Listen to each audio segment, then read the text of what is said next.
Jaime, seja bem-vindo ao Arte Academia Podcast. Obrigado, é um prazer estar aqui. Obrigado pelo convite e espero que a gente enriqueça aí mais a sua audiência com um pouquinho da nossa experiência. Não tenho dúvida disso. Eu quero agradecer também a Leliane Freires, que indicou você para o podcast, e também a Ivana Pellegrini. O endereço da Leliane no Instagram é @LEE_Freires. E a Ivana Pellegrini, eu já comentei no episódio atrás aqui, infelizmente ela teve o perfil hackeado, alguém pegou o perfil dela, tiraram o nome dela e ela é apoiadora do podcast, e eu não posso divulgar porque ela não voltou para o Instagram, ela está mais no YouTube agora. Mas eu agradeço a Leliane e a Ivana, e agradeço você, Jaime, por ter parado tudo aí para bater esse papo comigo. E eu gosto de começar os episódios pedindo para o artista se apresentar, contar um pouco da história, como se envolveu com arte, como que é a tua história, Jaime? Bom, meu nome é Jaime Trindade, meu nome é artístico, Jaime Trindade, mas é meu nome mesmo. Eu pinto desde os 14 anos óleo sobre tela, mas eu estou inserido na arte desde quando eu me lembro que eu me lembro de alguma coisa nessa vida. A arte sempre esteve presente na minha vida. Aos 5 anos de idade eu já desenhava todo aqueles livros antigos, Os Bichos, aquelas coisas que era feito com aquarela, que vinha dos Estados Unidos, tal, dos anos 50, dos anos 60, sei lá. E tinha aqueles animais, tal, eu ficava desenhando aquilo repetidamente quando eu era criança. E a arte sempre teve no meu sangue ali, né? Meu pai morava em Budas Artes, e às vezes eu ia visitar ele em Budas Artes, e olhava os quadros, olhava aquela galera, aquela multidão, o pessoal vendendo e tal. Eu falei, eu quero estar aqui, eu quero fazer isso, eu quero ser isso. Tive empregos comuns, convencionais, né? Meu primeiro emprego foi aos 14 anos com carteira assinada na livraria e papelaria Saraiva. De lá eu fui para o Banco do Brasil. E aí, então, eu sempre continuava desenhando ali por fora, tal. Mas assim, vou seguir carreira normal aqui, vou ser funcionário, enfim. E a arte no sangue, a arte no sangue. Aí, meu pai era marceneiro, tal, eu ia para o Embu também, ficava na marcenaria ali, serrando madeira, eu sempre aprontava, né? Eu usava a serra sem ele ver, perigoso. Aí eu ficava fazendo essas coisas assim e tal. Aí quando eu atingi a idade limite para pro meu cargo lá no Banco do Brasil, que era menor auxiliar de serviços gerais, que era um cargo que tinha no Banco do Brasil, aos 17 anos e 10 meses eles mandavam embora e você tinha que voltar como adulto, mas a prova para o adulto era mais difícil e tal. Não consegui voltar. Aí fiquei desempregado e tal. Falei, vou para marcenaria. Gosto muito de mexer com madeira, acho que tem muita arte na marcenaria. Quando você desenha num papel, não é um corpo humano ou um móvel, a dificuldade ali é quase a mesma, né? Inclusive, em certos casos, o móvel é até pior, porque tem uma ponto de fuga, tem o fator que é tridimensional, você tem que dar todas as referências para o marceneiro para ele poder construir aquele móvel. Então, também tem muita arte ali. Então, eu fui para a marcenaria, eu comecei a trabalhar com marcenaria e tal, e a arte latente lá no meu sangue, né? Eu fazia uns quadros meio a olho, imaginativo, via através de livros, alguma coisa, porque era difícil naquela época você ter conteúdo, né? O conteúdo era de livros caros, né? Eu tô falando assim, 17 anos já, né? Livros caros, livros que você paga caro, inclusive, chega lá, não tem nada, tem uma coleção de pintura da Globo aqui, que é antiguíssima. Eu não consigo aproveitar quase nada naquilo para uma videoaula no YouTube, porque aquilo não é para a realidade das pessoas aqui, cara. Eles colocam uns sketch lá, umas coisas assim que um leigo não consegue entender. Enfim. Aí eu, da marcenaria, fui morar em Budas Artes. Acabei separando no primeiro casamento, vim para em Budas Artes. Aí continuei trabalhando com marcenaria aqui, aí fui trabalhar em hotelaria, né? Arrumei um emprego em hotelaria e tal. E a arte ali, latente. Aí apareceu um cara e falou assim, meu, pinta os móveis aqui para mim com... Eu sei que seu pai falou que você desenha bem, que você pinta bem, pinta os móveis aqui para mim, que eu preciso exportar esses móveis para os Estados Unidos. Eu quero fazer um macaco é, equilibrista, mais não sei o que, umas coisas esquisitas nos móveis lá. Eu falei, tá bom, eu vou pagar em dólar para você. Na época, eu ganhava um salário mínimo, era muito dinheiro, né? $30 por móvel que ele me pagava, era muito dinheiro para mim. Então eu pintava lá, tal, com látex, pincelzinho e tal, e sempre fazendo uns quadrinhos de hobby, né? Os quadrinhos de hobby desde os 14 anos eu faço. Mas era fraco, né? Nunca tive aula, nunca tive contato com professores, com alguém que dá dica, porque artista na minha época não dava dica para ninguém, né? Eles eram meio reclusos, né? Não tem essa coisa do YouTube aí que você aprende tudo, né? Você aprende da internet tudo. Aí dali eu comecei a ter mais vontade. Aí eu acabei saindo do hotel, não conseguia mais arrumar emprego. Falei, bom, aos 19 anos eu falei, agora é definitivo, eu vou viver de arte, eu vou pintar móveis. Aí eu montei um ateliê de pintura de móveis. Eu tinha quase todos os clientes do Imbu me buscando ali para me pintar móveis. Eu tive muito sucesso, mas pouco dinheiro, porque eu cobrava muito pouco, muito barato. Então, assim, era exclusivo, era legal, mas eu não sabia cobrar. Então, eu estava vivendo sempre naquela vida sofrida de arte só que ali foi minha escola, né? Eu fui desenvolvendo minha técnica pintando porta de armário. Me deu um conhecimento que me calçou para poder ir para definitivamente nas telas. Eu não tinha antes, eu pintava a tela por hobby ou por curiosidade, mas eu não tinha aquela coisa assim, eu sou bom na tela, ou pelo menos eu achava que era bom na tela. Eu achava que era ruim, péssimo. Então, quando você tem essa dificuldade aí, você não você não tá com essa crença que você tá bem e tal, você não vai querer oferecer seu quadro para ninguém. Aí os móveis me abriu essa porta, né? Só que é um serviço muito pesado, né? Pintar móveis, né? São móveis rústicos aqui do Imbu e tal. Era eu e minha esposa carregando para lá e para cá. E a gente começou a ficar muito cansado, com pouco dinheiro, muitos clientes nos enrolando e tal. Falei, dessa vez eu vou começar a pintar. Aí eu comecei a pintar indígenas em tela. Eu já pintava anjos, mas tudo curiosidade, né? Eu conseguia fazer uma cópia idêntica de um quadro renascentista, né? Cheguei nesse nível sozinho. Falei, bom, tá na hora de eu ir pra alguma coisa que vende, né? Porque quadro de anjo não vende. Aí comecei a pintar uns indígenas e larguei a pintura de móveis e tô até hoje. E dei uma bela resumida, assim, mas aí se você quiser entrar mais profundamente em algum assunto, a gente fala. Não, sabe uma coisa que me chamou a atenção? Eu acho que seria curioso. O podcast, esse podcast já foi ouvido em mais de 40 países e 90% da audiência é no Brasil. Claro. Só que no Brasil espalhado. Eu sou do ABC Paulista, mas a imagem que eu tenho de Embu das Artes é meio que um centro de artes. Você poderia falar um pouco como é Embu das Artes para as pessoas que não conhecem? Olha, para minha vantagem como galerista no Imbu, eu falaria isso. Venha para Imbu, que Imbu é um centro de artes. Mas não é verdade mais. Infelizmente, não é mais verdade. Eu queria muito que continuasse sendo. Imbu das Artes foi um grande centro de artes, de artistas, né? Um grande celeiro de artistas. De tudo quanto é região, São Bernardo do Campo, Jundiaí, tudo quanto é lugar vinha para o Imbu expor. Grandes artistas de renome já fizeram exposição no Imbu. Né? O Moisés, pintor da espátula, vários outros pintores que já fizeram a passagem aí já foram expositores do Imbu. O Imbu tinha vamos dizer assim, vamos ver se você entende onde eu quero chegar. Ele tinha muito artista bom e pouco amador. Não tinha espaço para amadorismo no Imbu. Então, um cara que pintava mais ou menos estava muito abaixo de todo mundo que estava lá, então esse cara não vendia e ia embora, tá? Então, o Imbu estava aqui, ó, com os artistas top. Foi nessa época que eu cheguei no Imbu, eu queria fazer aquilo, só que eu estava aqui embaixo, então eu nem me arrisquei a chegar perto desses caras com o trabalho. Então, eu fiquei pintando móveis, fazendo outras coisas. Com o tempo, o nível técnico foi caindo, o nível de artistas foi caindo, a quantidade de artistas foi diminuindo, artistas top.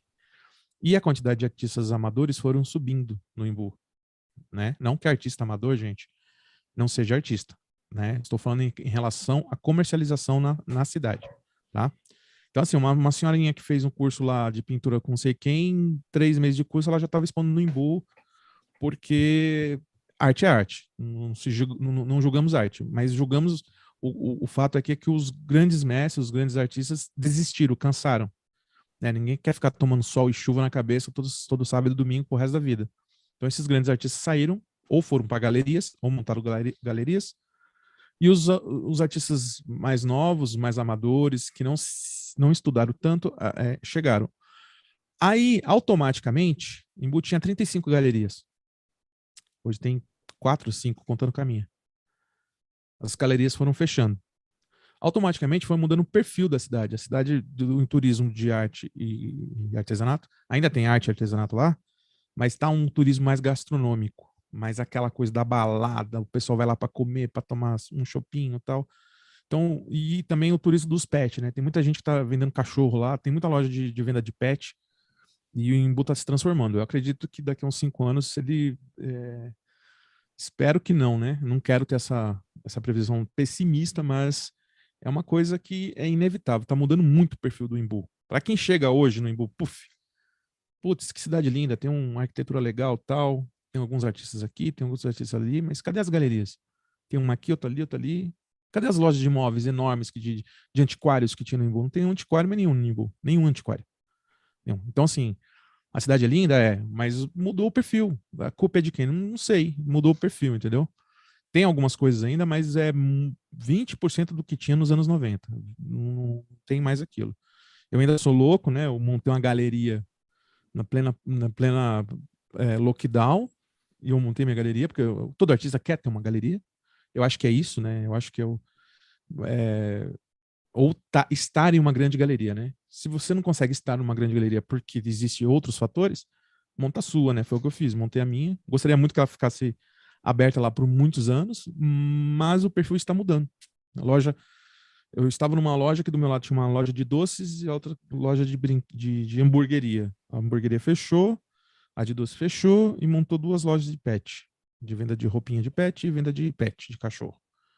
Então a pessoa prefere, às vezes, pagar 8 mil, 9 mil, 10 mil reais num filhote de cachorro e não pagar R$ 1.000 num quadro, R$ 500 num quadro, R$ 1.500 num quadro, porque acha caro. Então, assim, o perfil está mudando muito, né? E é isso que eu tenho a dizer. A cidade é linda, tem muitas coisas gastronômicas ainda para se aproveitar no Embu, mas essa coisa do artista, quem foi lá nos anos 90 ou no começo dos anos 2000 e nunca mais voltou, vai ter sempre aquela imagem na mente aqui. Putz, Embu tem tela e quadro para tudo quanto é lado. Mas você tirou as palavras da minha boca, porque quando eu perguntei sobre Embu, era exatamente essa imagem que eu tinha. Aí, essa imagem que você falou é a imagem que ficou para mim de Embu. E agora você está falando, Emerson, mudou tudo, né? Sim. Agora, você tem uma coisa que eu gostaria de explorar aqui no nosso bate-papo, que a gente não encontra em qualquer esquina, que é o fato de você ter um ateliê, uma galeria, ou uma loja, não sei exatamente o nome que você dá, em que você vende a sua produção. Eu estou imaginando. Sim. Então, assim, eu gostaria muito de saber quais são as dificuldades que você tem, o que você percebe do consumidor. Quais são as coisas que você tem que, além de se desdobrar pelo fato de ter, e qual é a experiência, de uma maneira geral, de ter uma galeria? Olha, deixa eu pensar bem aqui nas palavras para não assustar as pessoas. Você vai do céu ao inferno e do inferno ao céu em uma semana ou 2. Então, assim, é muito gratificante, é muito sofrido, tá? Quando você faz aquela venda, né, você faz... Porque assim, ó, pessoal, quem está escutando aqui, presta atenção, o artista, ele põe expressão, ele põe alma, ele põe sentimento, ele põe tudo isso na pintura. Mas o artista precisa viver. Né? Eu já fiz vídeos no meu canal falando sobre precificação de obras e tal. Alguém uma vez comentou, mas o artista tem que pintar pela expressão artística, por isso, por aquilo. Aí eu questionei, o médico, por mais que ele queira salvar vidas, ele precisa receber, ele precisa ser gratificado por salvar vidas. E nem sempre eles salvam, mas precisam disso. Um piloto de helicóptero, por mais que ele ame pilotar um helicóptero, voar e levar uma pessoa para lá e para cá, ele precisa receber para aquilo, porque ele tem boleto para pagar, ele tem a família para sustentar. O artista é a mesma coisa, o artista é um ser humano comum. O artista não é um ser humano que fica ali sentado na calçada, fumando cigarro de palha, imaginando o que, que ele vai pintar no próximo quadro e não tem conta para pagar e não faz mais nada. Não é isso. Entendeu? O artista não é um vagabundo, ele é um profissional na área, estuda, se dedica. Eu imagino que seja isso. Então, assim, o artista ele tem que vender suas obras porque ele precisa sobreviver daquilo que ele faz. Né? Aquele cara que pinta e pendura em casa e fala, eu não vendo meus quadros, eu considero um artista amador, não considero um artista profissional. Não vive profissionalmente da sua arte. Então ele pinta para ele, pronto. Ele pinta 2 quadros por ano e pendura na parede. O artista profissional pinta 1, 2, 3, 4 quadros por mês. Essa é a vida de um artista profissional, porque os boletos não param. As vendas caem, as vendas diminuem, mas as contas vêm. O artista tem que vender. Quando veio o lockdown, nós fomos impossibilitados de expor na praça. Porque o governo paulista fez um decreto que aglomerações acima de 500 pessoas eram proibidas. E eles colocaram que a Feira do Imbu era uma aglomeração acima de 500 pessoas. Tudo bem. Eventos culturais acima disso. Só que ele autorizou bares e restaurantes e lojas a voltarem, seguindo protocolos, que todo mundo sabe que não segue nada. E eles voltaram.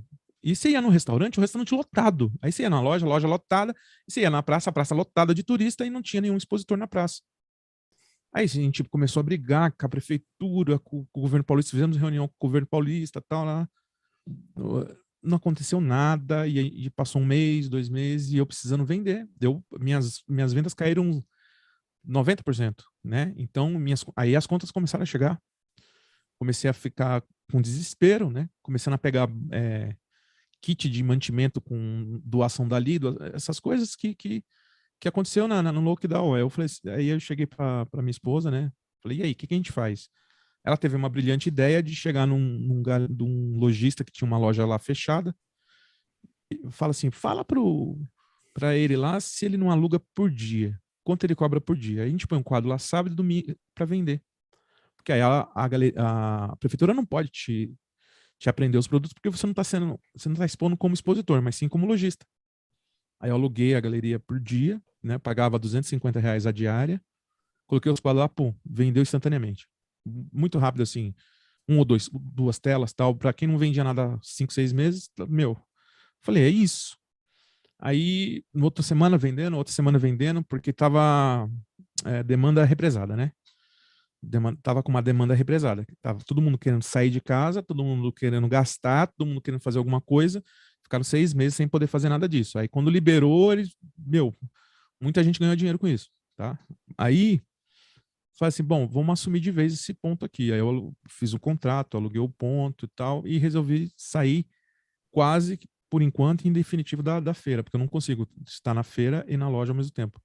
Mesmo porque eu não acho justo com os colegas eu ter uma loja e estar na feira disputando com eles lá o espaço da praça. Aí eu montei a loja, me dei muito bem em 2021, foi muito bom.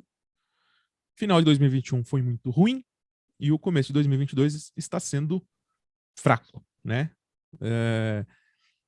O que me segura bem é as redes sociais, é o trabalho que eu fiz de formiguinha há muitos anos. Eu tenho um canal no YouTube desde 2008, desde 2012 postando vídeo. Meu Instagram é recente, de 2018, 2017, mas sempre postando conteúdo, sempre fiel àquilo que eu sigo, né? Eu não posto nada polêmico, eu não discuto religião, não discuto política, eu não discuto futebol. Por quê? Porque aqui não é a esfera para isso. Minhas redes sociais é para falar de arte. Trago as entrevistas que eu faço, trago uma tinta nova que eu estou usando, trago um equipamento novo de arte. É arte. Eu respiro e vivo arte 24 horas por dia. Então é isso que eu trago para minha vida, né? No lugar de discutir outros assuntos, a gente discute em outras esferas aqui, não é nas minhas redes sociais. Então, assim, sempre fui fiel às minhas redes sociais e eu consegui uma clientela bacana, vamos dizer assim, né? Pessoas que reconhecem o meu trabalho. Por outro lado, a loja, voltando aqui a falar da loja, é o seguinte, já tive fases muito boas lá, né? A gente vai para 3 anos agora de loja. Eu montei a loja exatamente no lockdown, 2020. 2020 para mim foi excelente, em pleno lockdown. Em 2021 foi bom e 2022 está devagar. Eu acredito que essas coisas que aconteceu aí na Europa Oriental aí tá afetando o mundo em geral, as nossas economias, né? Tem pessoas que estão com o pé no freio para gastar ou investir, né? Porque arte é investimento. Então eles estão meio que esperando um pouco para ver como que o mundo vai girar esse ano aqui. Eu acredito que seja isso. Eu acredito que seja uma fase. Mas mesmo assim é melhor ainda que se eu estivesse trabalhando para alguém, se eu estivesse ganhando salário para alguém. Eu mesmo faço meus horários, eu vivo do que eu gosto e faço o que eu gosto. E faço as pessoas felizes também, né? Porque quando uma pessoa compra um quadro e põe um quadro seu na parede, a pessoa tá feliz, né? É a mesma coisa, se ela gosta de arte, ela ficou feliz com aquele quadro na parede. Ninguém põe quadro na parede para ficar infeliz, né? Então, assim, a gente deixa as pessoas felizes. Por outro lado, ela compra, adquire o produto da sua mão diretamente do artista. Tem mais possibilidade de negociação, né? Se fosse numa uma galeria, um terceiro, ele estaria vendendo seu produto ao dobro do preço, com menos possibilidade de negociação, e não deixaria as pessoas tão felizes assim, né? Eu sempre falo para o cliente que a arte é investimento. Jaime, quando você fala, poxa, tal ano foi bom, tal ano foi médio, para a gente ter uma coisa um pouco mais tangível, quanto você vende em termos de pinturas? Quantas telas você vende? Você pode dar uma geral em relação a números? Eu queria te deixar confortável em relação a, Não, não tem não problema nenhum. valores, mas eu só não quero ir além do conforto aí da conversa. Não, eu vou explicar para as pessoas assim, ó. Eu vou falar de maneiras gerais. O artista não vive só daquele ponto ali, daquele. Então o artista é convidado para fazer workshops, o artista é convidado para fazer apresentações na inauguração de algum lugar, de algum produto. Eu já fui convidado para fazer um evento para a inauguração o lançamento da Captur, da Renault. Eu já fui convidado para fazer o lançamento do filme Pantera Negra lá na Lexus, que a Lexus patrocinava a Pantera Negra da Disney. Então, o artista vive disso também. Vive de venda de obras, vive de aulas online, vive de canal no YouTube, vive de permutas e vive disso. Se somar tudo isso, dá para viver bem. Se você tá na sua casa, você está pintando um quadro. Eu vou dar um exemplo aqui para as pessoas entenderem. Você pinta um quadro por semana e vende um quadro a R$ 1.000. Você pede R$ 1.000 na sua tela. Mas você tem uma semana para trabalhar. Teoricamente, você só vai conseguir ganhar 4.000 por mês. Você pode pôr na melhor loja do mundo, né? Vamos lá. Põe na melhor loja do mundo, ela vende instantaneamente sua tela, mas você não consegue ganhar mais de R$ 4.000 por mês. Você pinta 4 quadros por mês. Ponto. Como que eu ganho mais? Enquanto eu pinto o quadro, eu faço outras coisas, dou aula, faço isso, faço aquilo, tudo isso que eu pontuei aqui, ou aumento o preço dos meus quadros. Para isso, tem que aumentar a qualidade e diminuir o tempo de execução. Para isso, eu preciso estudar. Então, assim, eu digo para algumas pessoas que entram lá na praça, lá, iniciantes, e falam, putz, isso aqui é uma porcaria, eu não ganhei nem R$ 1.000 esse mês. Falei, cara, eu vou te explicar. Tá vendo aquele cara ali, ó? Tá vendo? Aquele cara tem 35 anos de praça. Ele construiu uma casa com 3 andares daqui da praça. Nos dias de hoje, dava para tirar 40, 30 mil reais num mês expondo o quadro na praça. Né? Nos anos 90. Hoje, sei lá, você tira uns 2, 4, 5 mil estourando vendendo quadro numa praça de artes. Entendeu? Máximo. Porque, primeiro, que você não consegue pegar muito preço em praça. Segundo, que as vendas estão isso mesmo. Você vende no máximo 4 quadros, 4, 5 telas por mês, quando vende. É mais ou menos isso. Dá para entender. Legal. Qual a diferença da galeria? Galeria eu não tenho teto, né? A galeria eu exponho 50 obras. Na praça eu podia colocar só 8, porque é o que cabia no meu carro. Então, a possibilidade de vender na galeria é maior em matéria de quantidade de grana do que está numa praça. Mas, por outro lado, o custo é muito maior. Você pagar um aluguel absurdo, né? Um aluguel de galeria é R$ 4.000. Qualquer pontinho aí, né? Não é só no Imbu, não. Né? Eu acho que tem lugar até mais caro. Então, assim, tem os ônus e bônus, né? Quando eu digo muito bem, o artista ele tem condições de ganhar num mês o valor de um carro usado. Um bom carro usado. E ele tem condições de não ganhar no mês nada. Viver com R$ 2.000 no mês, porque para um artista isso não é nada. Então, é isso que é a vida do artista. Ele pode tirar tanto R$ 30.000 no mês como 2.000. Não sei se você conseguiu entender. Sim, totalmente, totalmente. Sabe uma Isso, coisa? Oi, perdão. nos meus colegas, na turma que eu ando, vamos dizer assim, né? Vamos popularizar aqui. Na turma que eu ando. Você vai ter uns artistas lá que deve ter por exemplo, eu tenho amigos que têm galeria em Alphaville e tal. Sei lá quantos cara ganha, mas não é o que eu ganho. Muito mais, óbvio. Porque fica um mês numa obra e vende aquela obra a 20 conto. Eu não sou esse que fica um mês numa obra vendendo uma obra a 20 conto. Eu fico 2 dias numa obra para vender a obra a 1.500, 2.000. Porque fiz aquela conta. Se eu ficar uma semana num quadro e eu quero ganhar, um exemplo, 15 mil por mês, então esse quadro vai ter que custar 7 mil. Mas vender quadro a 7 mil eu não consigo. Então eu tenho que diminuir a quantidade de tempo que eu fico numa tela para pedir 2 mil para poder aumentar a quantidade de dinheiro que entra, entendeu? É mais ou menos essa matemática que eu faço. Perde o quê? Perde qualidade técnica nessa coisa de apressar a pintura? Sim, mas ganha mais espontaneidade. A pintura fica espontânea. Muitas vezes você vê um sketch de um artista, é muito mais legal do que a própria pintura acabada. Você fala, mano, esse sketch tá lindo, esse esboço tá lindo. Aí você vai ver o quadro acabado, tecnicamente tá perfeito, mas faltou alguma coisa que no sketch tava lindo. É espontaneidade. Às vezes você pintar um quadro em 2 horas, ele fica 1.000 vezes mais bonito que você pintar em uma semana. Ô Jaime, eu gostaria de aproveitar essa experiência que você tem da venda direta e pedir para que você compartilhasse o seguinte. Eu imagino, e você me corrija se eu estiver errado, por favor, que você começou fazendo as suas telas e tendo uma relação com os seus clientes que você não tinha experiência. Então Sim. você começou a mostrar suas telas e você começou a ter reação das pessoas e você começou a vender e você foi adquirindo experiência para entender o que as pessoas procuram, o que as pessoas que frequentam o lugar onde você tem a galeria procura. Então, como que foi esse seu caminho? Como é que você foi adaptando o seu trabalho em relação ao que você foi entendendo sobre como funcionavam os seus clientes? Então, na maioria das vezes é a necessidade que faz a ocasião, tá? Mas a grande maioria das vezes. E para quem está começando aí, ó, ou já pinta, o maior crítico da sua obra são seus clientes. Não são os parentes que falam que tá lindo, nem aqueles vizinhos invejosos que falam que tá esquisito, né? Não sei o quê. Esses não são os críticos da sua vida. O crítico da sua vida são os seus clientes. Você pode fazer a obra mais maravilhosa do mundo na sua cabeça, mas nunca vender esse quadro porque nenhum cliente gostou por algum motivo. Você tem que descobrir qual é o motivo. E você faz um quadro lá sem pretensão nenhuma e ele vende e os clientes brigam por causa daquela obra. Já aconteceu comigo. Clientes falam assim, ó, esse quadro é meu, tá? No começo da minha carreira, se alguém chegasse para mim e falasse, olha, esse quadro é meu, não vende, eu volto aqui. Aí eu, tá bom. Aí eu pegava o quadro, deixava reservadinho no canto e falava, gente, esse quadro tá reservado. Aí acabava o dia e o cara não voltava.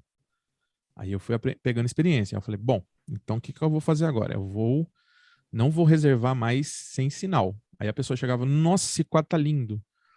É meu. Eu falei assim, tá, é tanto, tal, R$ 1.000, vou dar um exemplo aqui, R$ 800 esse quadro. Ela falou assim, tá, é meu, eu volto aqui umas 2 horas, eu vou almoçar e já volto. Eu falei, você quer deixa um sinal de R$ 50 aqui, de R$ 100, que a gente embala seu quadro e reserva para você, tá bom? É que eu tô sem carteira, é que eu tô sem isso, que eu tô sem aquilo. Aí eu falei assim, eu não reservo o quadro. Eu sou muito, vamos dizer assim, curto e grosso, né?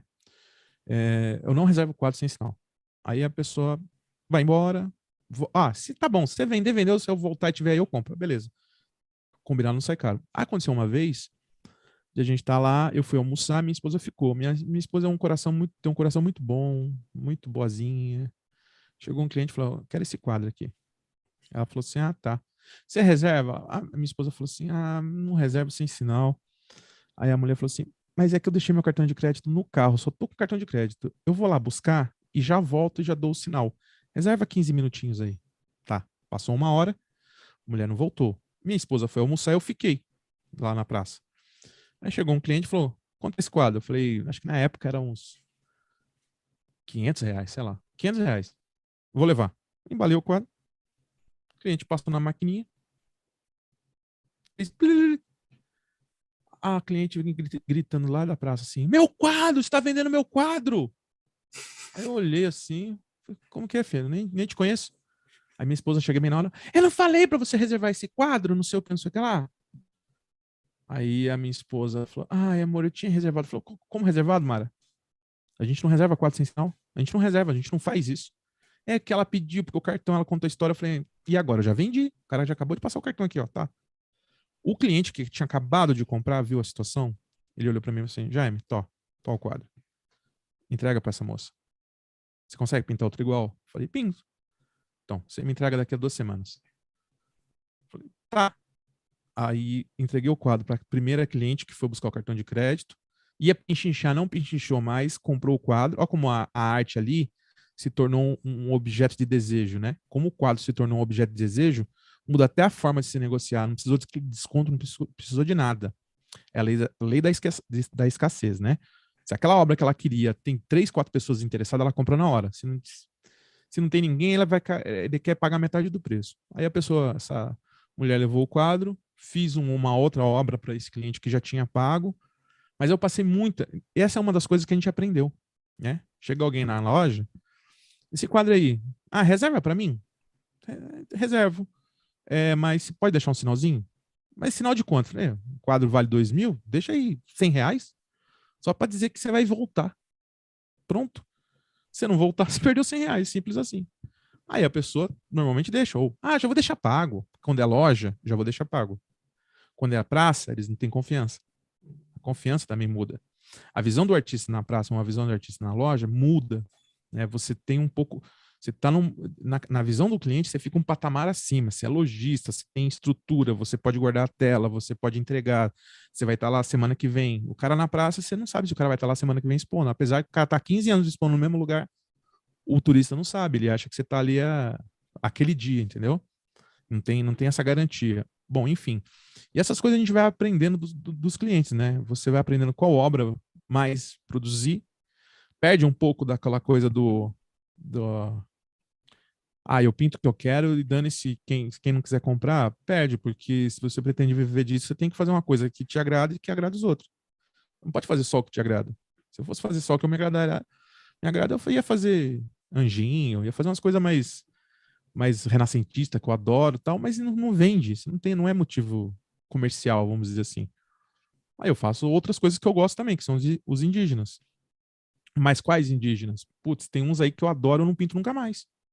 Que é quadro que ficou 3 anos para vender. Que as pessoas nem perguntavam da tela. Então você fala, essa tela tem algo errado. O que eu errei aqui? Aí você começa a imaginar tal, o fundo azul. Quadro com fundo azul que não seja paisagem, encalha aqui com a gente. Tem que ter fundo quente.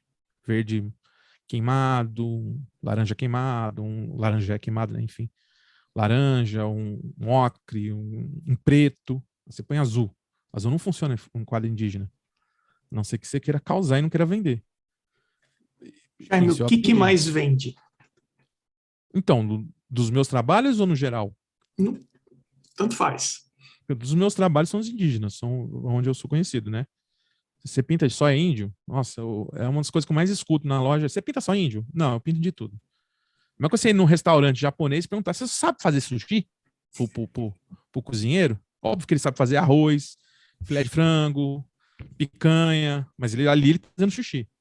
Então, eu pinto de tudo, mas ali eu sou conhecido pela pintura dos indígenas. Eu vendo mais indígenas. Eu gosto de fazer uns pezões, eu gosto de fazer animais, onça, eu gosto de fazer elefantes, eu gosto de fazer vida figurativos, né? Eu gosto de figurativos.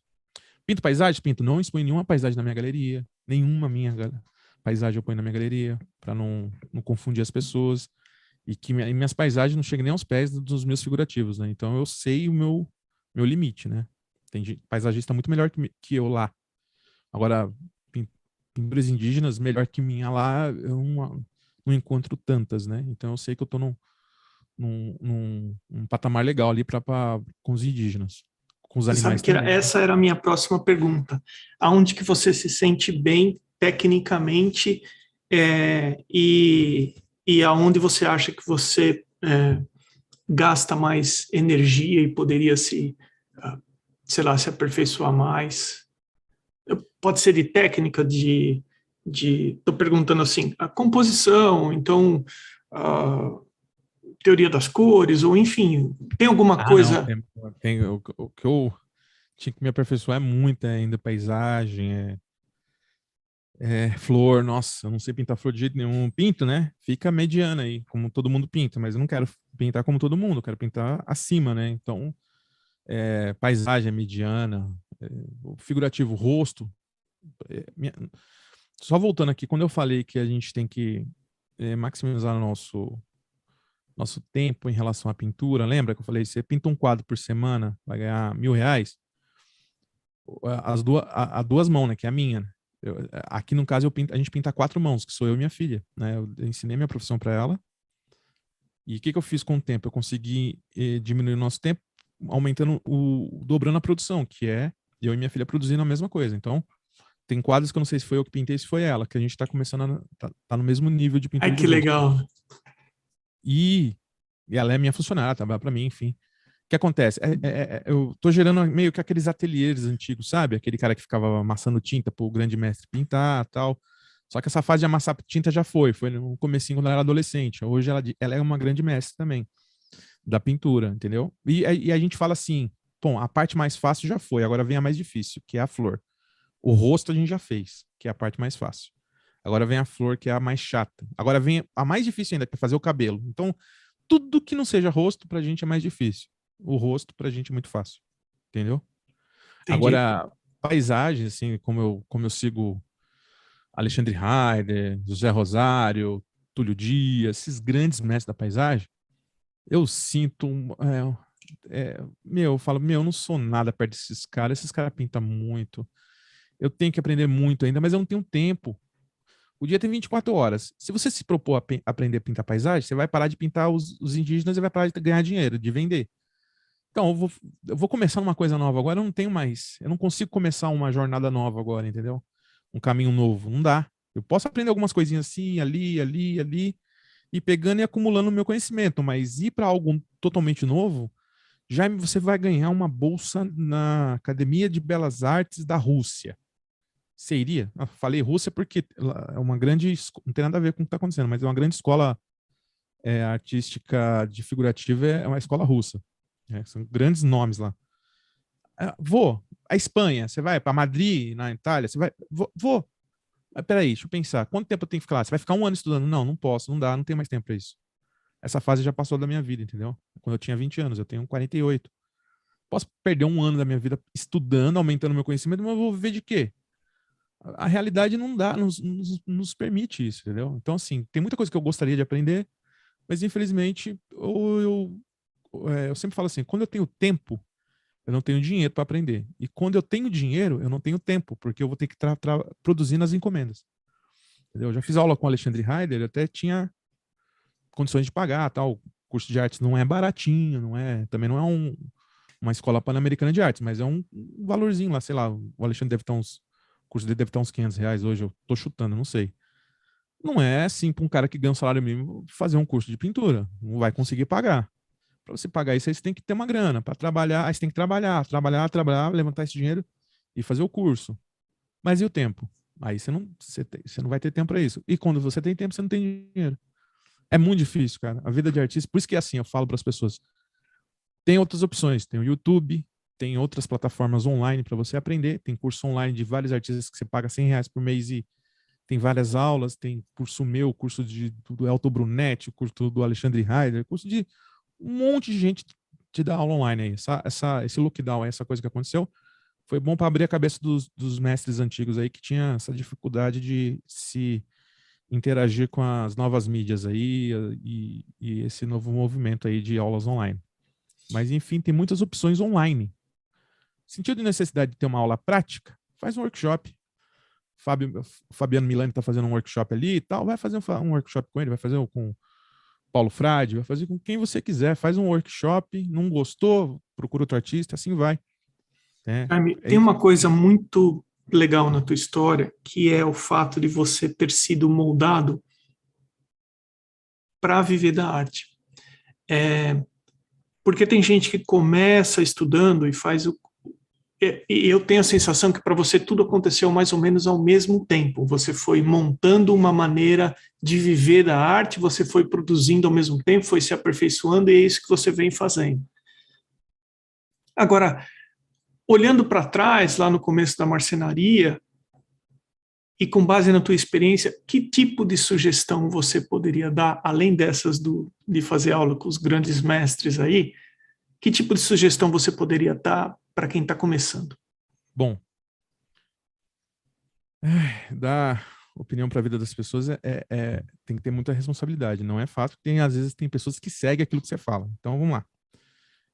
Primeira coisa, eu fiz várias vezes na minha vida foi começar algo no vermelho, né? Quando eu montei meu ateliê de pintura de móveis, um dia eu estava assim, vendo um programa de televisão. Eu já tinha pintado móveis para uma galera tal, mas eu estava completamente sem nada, o cara parou de pedir e tal. Eu não tinha o que fazer da vida, eu falei, eu vou montar. Eu tava assistindo um programa de televisão que alguém tava pintando um móvel lá muito mal feito. Eu falei, eu vou pintar móveis, vou montar uma ateliê de pintura de móveis, mas eu não tenho dinheiro, não tenho nada, não tenho lugar, não tenho. Aluguei um lugar sem ter dinheiro, só com a promessa de pagar o aluguel no mês seguinte. Peguei um amigo meu, peguei um cheque emprestado, fui na loja de tintas, comprei tudo que dava para comprar com o cheque dele predatado, para 30 dias, e montei meu ateliê. Tinha umas fotinhas, coloquei embaixo do braço, meu book, e fui em loja oferecendo os trabalhos. Eu sou Jaime Trindade, sou filho do Gato ali, que é um marceneiro muito conhecido, tal, tá aqui meu trabalho e tal. Ali eu peguei um serviço de R$ 50. Gastei uns 300 de material e 300 de aluguel. Peguei um serviço de R$ 50. Aí comecei a fazer. Fiz maravilhoso durante uma semana para entregar um serviço de R$ 50. Entreguei. Todo mundo queria. Choveu de cliente. Eu quero isso, quero. O que acontece? Resumo. Ao final da minha trajetória com o ateliê de pintura, eu ainda estava no vermelho, porque eu comecei no vermelho, eu comecei devendo. A ideia foi genial? Foi. Me supriu, mas eu comecei no vermelho. Então, assim, evite começar as coisas no vermelho. Trabalhe com aquilo que você tem, né? Um exemplo, se eu pintar móveis, comece a pintar móveis pequenos na sua casa. Não precisa alugar um lugar, comprar um material fiado, não sei o que, se der errado, né? Você vai ficar com dívida pro resto da vida. Enfim, evite trabalhar no vermelho e busque sempre o conhecimento. Hoje, se você falar para mim que não consegue aprender a pintar, é preguiça. A internet está aí, os artistas estão com mais cabeça aberta. Se você vai num museu, você já está aprendendo. Ah, mas não tem museu na minha cidade. Vai num museu virtual, vai num ateliê de qualquer artista. Putz, mas esse cara pinta mal. Vai lá, vai ver como ele faz. Quem sabe? Você aprende ali talvez o que não fazer ou como fazer melhor. Você pode ver uma forma melhor de fazer aquilo. Vá visitar. Se você quiser viver de arte, você tem que respirar arte. Tem que comer arte. Tá passando um programa de televisão e o programa tá falando de uma exposição, você pede silêncio, escuta aquele que tá passando lá na televisão, falando sobre arte, a exposição, a não sei o quê, sabe? Tipo, tudo que era relacionado à arte, eu sempre fui muito ligado, né? Eu não sabia conversar de outros assuntos fora a arte com as pessoas, eu era até meio chato, né? Eu era deslocado das conversas sociais, porque eu não gosto muito de futebol. Então, as coisas que eu gosto de jogo online, videogame e tal, gostava, mas meus amigos não gostavam. Enfim, eu vou falar de arte com quem, né? Quem não conhece arte acha que é um assunto chato ou de pessoas eruditas, não tem nada a ver. Então, eu sempre fui aficionado com isso, né? Você bem falou. Parece que você fez sua vida toda planejada para isso. Sim, não, né? Eu planejei, mas não dava certo.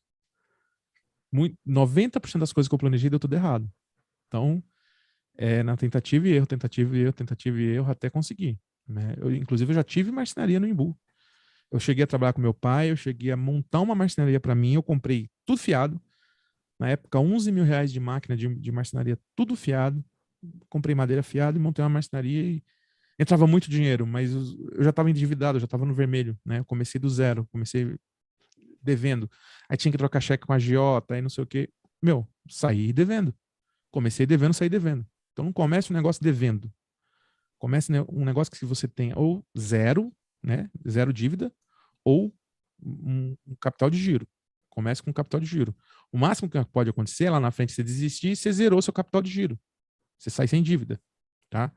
É uma das coisas que eu falaria para mim lá no passado, ó, de menos, porque eu sempre fui assim, né? Se for para lutar judô, tem que comprar o melhor kimono do mundo e já começar a lutar judô e querer ir participar do campeonato mundial, não é? É assim, vamos trabalhar, vamos põe um pijaminha ali, vai lutar judô, vai brincar, Pijaminha, bom. tipo assim. Eu quero filmar, eu quero a melhor câmera do mundo para filmar meus vídeos no YouTube, que eu não ganho nada. Então eu quero comprar uma câmera de 10 mil reais, preço de um carro usar, velho. Okay. Mas para quê? Mas esse é o meu problema, né? Então eu tenho que me segurar muito. Não, vamos trabalhar com o que nós temos na mão. Se nós temos um celular aqui para poder filmar, a gente vai usar esse celular para filmar. E quando eu tiver condições, eu compro isso. Mas, né? E ainda até hoje eu tenho que ter esse mantra na cabeça. Até hoje eu tenho vontade de ter as coisas acima do que precisa. Já pensei até em comprar um caminhão para entregar quadro. Nunca precisei disso, mas na minha cabeça eu precisava ter um caminhão um caminhãozinho para entregar baú, para entregar quadro, para não ter que ir amassando no carro. Então, é assim, né? Só faça aquilo que está na sua possibilidade, entendeu? É um conselho para mim mesmo. Jaime, a gente está chegando no final do bate-papo e antes de eu deixar você à vontade para comentar se alguma coisa ficou pendente e você gostaria de deixar gravado aqui, eu sempre agradeço e divulgo o nome dos apoiadores desse podcast com arroba na frente, Arte Gravura, Amanda Novaz Arts, Beatriz Lima Arts, Cibele Monteiro.art, Duarte Vaz Elaine Arte Drawings, Desenho.designio, Ilustrarts Desenho e Criação, Irmigar Desenha, Maridelmonte.art, Mário Sérgio.freitas, Mai Paints, Mônica Mendes Artista, Msoto.art, Osvaldo Soares Arte, Sérgio Fuentes Ilustra e o Vinícius Mendes Arte. E também meu agradecimento a quem apoia anonimamente esse podcast. Jaime, tem alguma coisa que a gente não conversou que você acha que seria legal deixar aqui? Tem muita coisa, mas conversa de arte vai até meia-noite aqui, né? Se for deixar. Eu acho assim, ó, não é fácil, tá? Quem quer, quem almeja, ou quem só é um apreciador, né? Dê mais valor ao artista, dê mais valor a quem faz arte, porque não é só um hobby, não é uma bobeira, é expressão, é o ganha-pão da pessoa, tudo às vezes é tudo para aquela pessoa, né? Já aconteceu casos comigo assim, hoje aconteceu um caso comigo assim, a pessoa entrar na loja e falar assim, quanto é esse quadro? Aí você falar, é 2.000. Mas, e sem a moldura? Sei lá, tira o valor da moldura. Aí eu pensei que ele era caro por causa da moldura. Quer dizer, isso magoa, isso chateia o artista de uma tal maneira, porque assim, mostra é a mesma coisa, você vai numa loja de carro, quanto é esse carro aqui? 80 mil. E sem as rodas? Vai para 20 mil? Tipo, sabe, umas coisas assim, falta de valorização, né? Temos que valorizar. Às vezes, só na valorização, você já melhora o dia do artista. Porque o artista é o responsável para contar a história do ser humano em escultura, em pintura, em música, em poesia. É o artista que conta a história do ser humano, né? Não é mais ninguém. A história do ser humano foi contada pelos artistas. É artistas que contam a nossa história, né? A arte de escrever, a arte de interpretar, de cantar, de pintar, de esculpir, de dançar. Tá contando a história do ser humano. A arte nada mais é que uma cópia idealizada da vida, da nossa vida. Então, vamos respeitar, né? Vamos valorizar o artista, né? Quando um parente seu, um filho seu fala assim, putz, queria desenhar, queria pintar, pô, legal, mas para isso você precisa estudar. Tem que estudar, valoriza, incentiva. Pode mudar de ideia amanhã, pode mudar de ideia depois, mas tem que incentivar e tem que buscar sempre o conhecimento. Estude sempre. Se você tem 20 anos de idade, aproveita que essa é a hora, essa é a idade. Tem 15 anos, melhor ainda. Sua cabeça é uma esponja. Vai estudar, vai comprar livro, vai ler, vai em museu, vai assistir filme de artes. Se você gosta de artes, com 25 anos você é um grande mestre. É só querer. É isso. Você sabe que muito triste isso que você falou, da desqualificação que ela fez em relação à sua arte. não é feio pechinchar. Feio é Não. não saber pechinchar. Porque é muito diferente eu chegar para você e falar assim: eu não tenho como comprar o seu quadro, e desqualificar o seu quadro e colocar o valor na moldura. Tem uma diferença enorme aí. Mas tem gente que não consegue, sei lá o que faz a pessoa, a partir do momento que ela se conscientizou que ela não consegue comprar, desqualificar aquilo ao invés de falar, não, putz, é verdade, entendeu? Não, não tenho, é diferente. Isso, na minha opinião, é uma ignorância cultural. Mas isso não vem... uma vez eu tive uma discussão muito calorosa nas redes sociais, a primeira e última, sobre...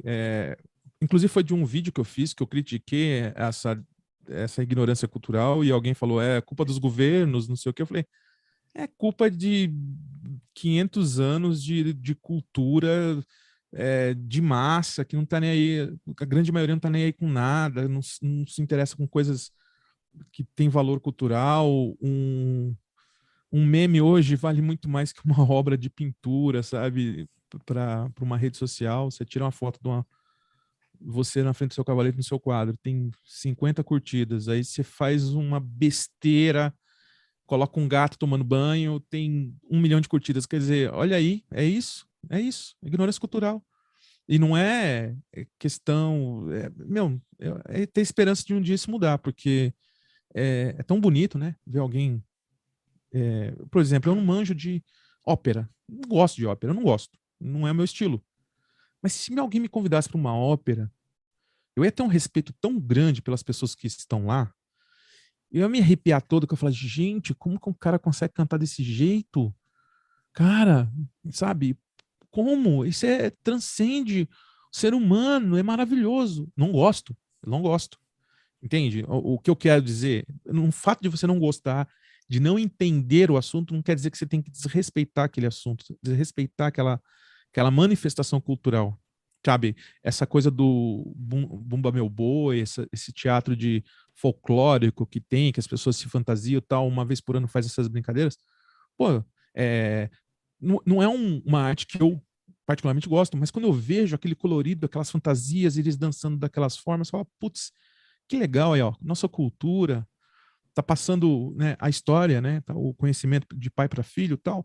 Você tem que valorizar o artista, né? E é isso. Eu acho que você tem que valorizar a arte em todos os seus aspectos, né? Livre de preconceitos, pré-conceitos, sabe? O gente,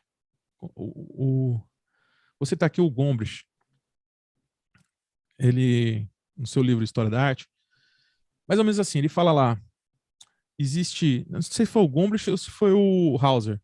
Eu acho que o Gombrich cita o Hauser.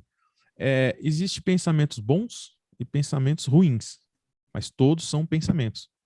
Da mesma forma que existe arte boa e arte ruim, mas tudo é arte.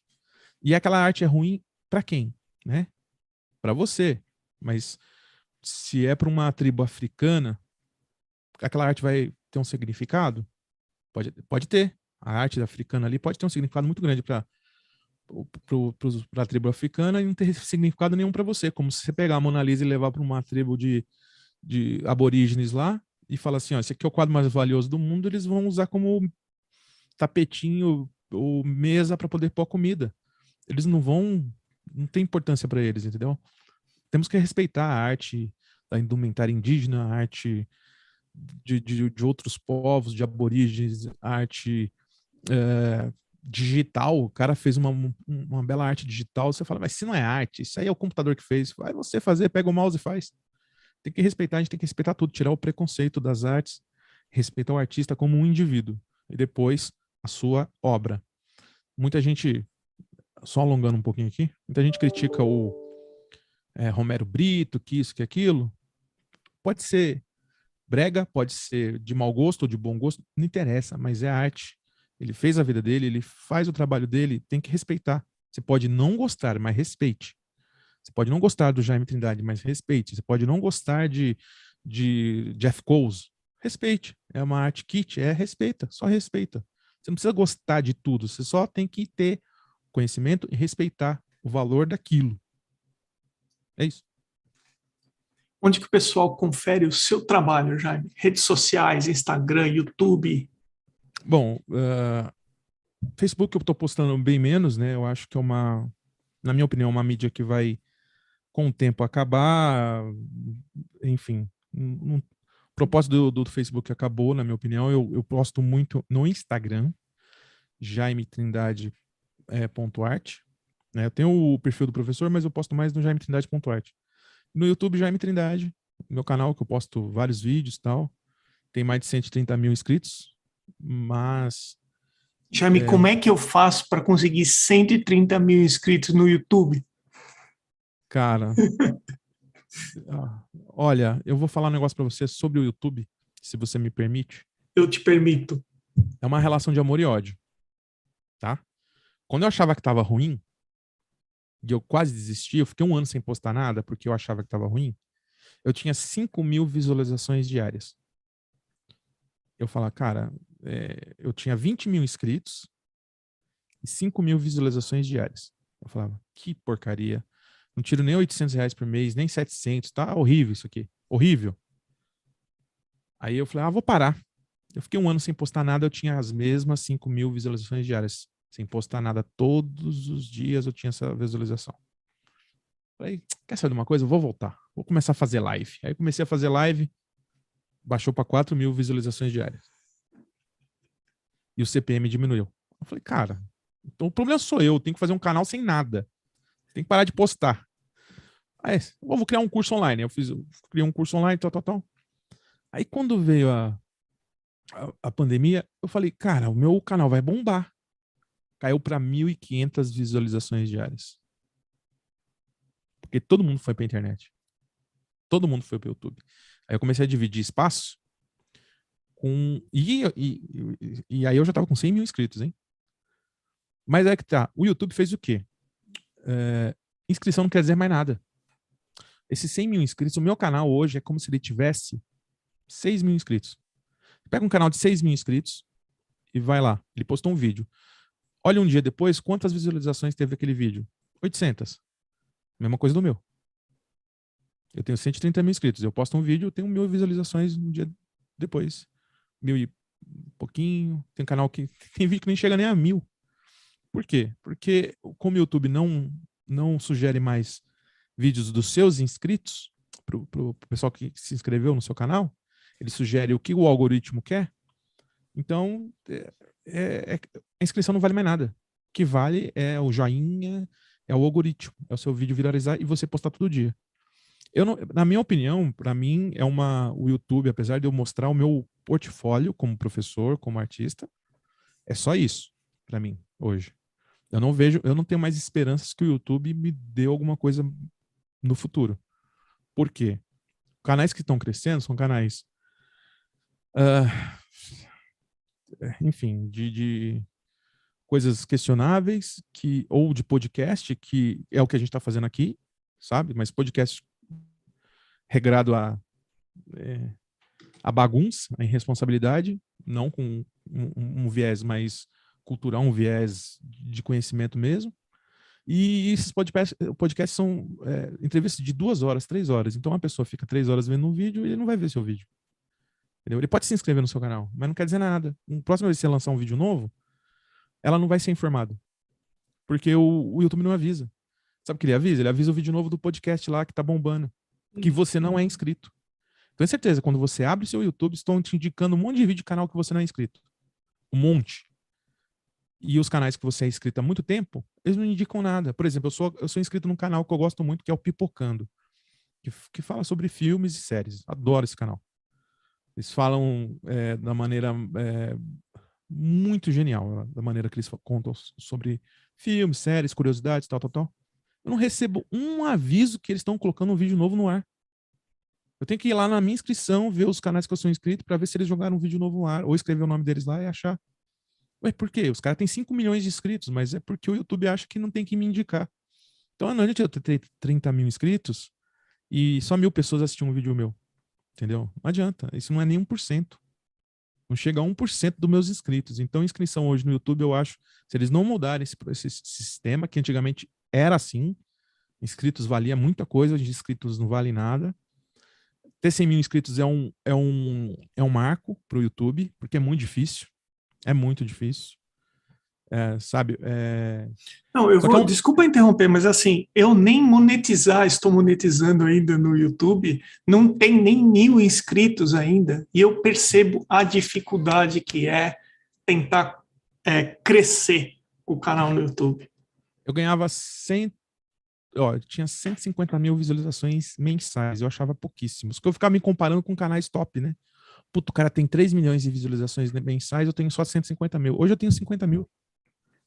E eu analisando como vai parar as coisas, eu ainda tenho que achar que eu ainda tenho sorte de ter 50 mil visualizações mensais. Entendeu?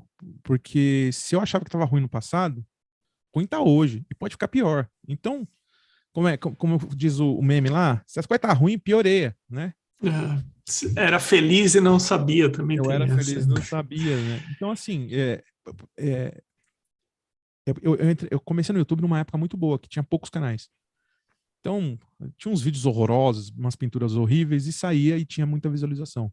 Hoje em dia você tem que criar um evento de Hollywood aqui nos seus vídeos, com cortes, edições e não sei o que, e legenda, não sei o que, e periga não ter visualização nenhuma. Pô, eu faço umas entrevistas aí com uns caras top, os maiores do Brasil, o Sarro, que é um dos grandes artistas aqui do Brasil, tem 1.000 visualizações, 2.000 visualizações.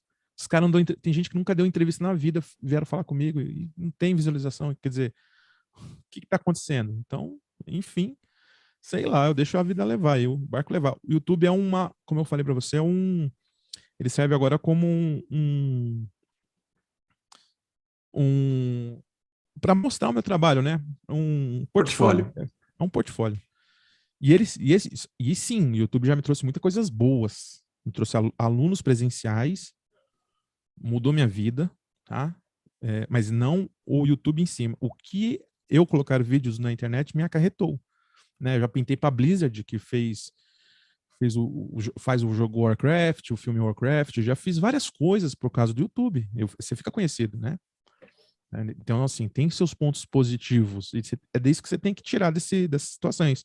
Senão eu parava de produzir vídeo, cara. Eu já parei, né? Ainda produzi, postei um vídeo ontem no YouTube, como fazer sua própria moldura, quer dizer, você vai lá hoje, tem 400 visualizações para um canal de 130 mil. Então, é o que você vai ter. Se você postar um vídeo hoje, você vai ter uns 200, 300 visualizações fácil, porque os seus inscritos recentes estão ali, esperto com o que está fazendo. Os meus inscritos de 10 anos atrás nem lembro que eu existo. Entendeu? Jaime Trindade, meu caro, obrigado pela aula de YouTube. Muito obrigado por você ter atendido o podcast. Obrigado, Jaime. Imagina, eu que agradeço. Desculpa ter falado demais, hein?